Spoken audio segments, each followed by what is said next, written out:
ବାତ୍ୟା ଦାନାକୁ ନେଇ ବଢ଼ୁଛି ଭୟ। ଆସନ୍ତା 24 ତାରିଖ ରାତିରେ ଓଡ଼ିଶା ଉପକୂଳ ଛୁଇଁବାକୁ ନେଇ ପାଣିପାଗ ବିଭାଗର ଆକଳନ ପରେ ସମସ୍ତେ ଛାନିଆ। ପୁରୀ ସାଗରଦ୍ୱୀପ ମଝିରେ ଲ୍ୟାଣ୍ଡଫଲ୍ କରିବ ବାତ୍ୟା ଦାନା। 24 ତାରିଖ ରାତି କିମ୍ବା 25 ତାରିଖ ଭୋର ସମୟରେ ବାତ୍ୟା ସ୍ଥଳଭାଗ ଛୁଇଁବାକୁ ନେଇ ସୂଚନା ଦେଇଛି ଭାରତୀୟ ପାଣିପାଗ ବିଭାଗ। ଅତି ଭୀଷଣ ବାତ୍ୟା ରୂପ ନେଇ ସ୍ଥଳଭାଗ ଛୁଇଁବ ବାତ୍ୟା ଓ ଏହି ସମୟରେ ପବନର ବେଗ ପ୍ରାୟ 100ରୁ 110 କିଲୋମିଟର ରହିପାରେ।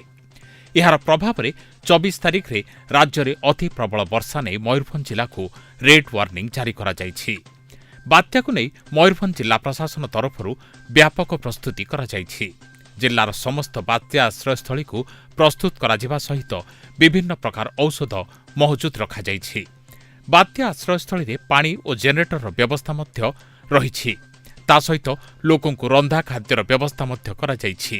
ଜିଲ୍ଲାର ବୁଢ଼ାବଳଙ୍ଗ ଓ ସୁବର୍ଣ୍ଣରେଖାର ତଳିଆ ଅଞ୍ଚଳରେ ରହୁଥିବା ଲୋକଙ୍କ ପାଇଁ ବିଶେଷ ପ୍ରସ୍ତୁତି କରାଯାଇଛି। ଏନେଇ ଜିଲ୍ଲା ପ୍ରଶାସନର ସମସ୍ତ ଅଧିକାରୀଙ୍କ ସହିତ ଓଡ୍ରାଫ୍ ଟିମ୍କୁ ମଧ୍ୟ ସଜାଗ ରଖାଯାଇଛି। ମୟୂରଭଞ୍ଜରୁ ମୋହିତ କୁମାର ମଣ୍ଡଳଙ୍କ ରିପୋର୍ଟ, ଗୀତାଞ୍ଜଳି ନ୍ୟୁଜ୍।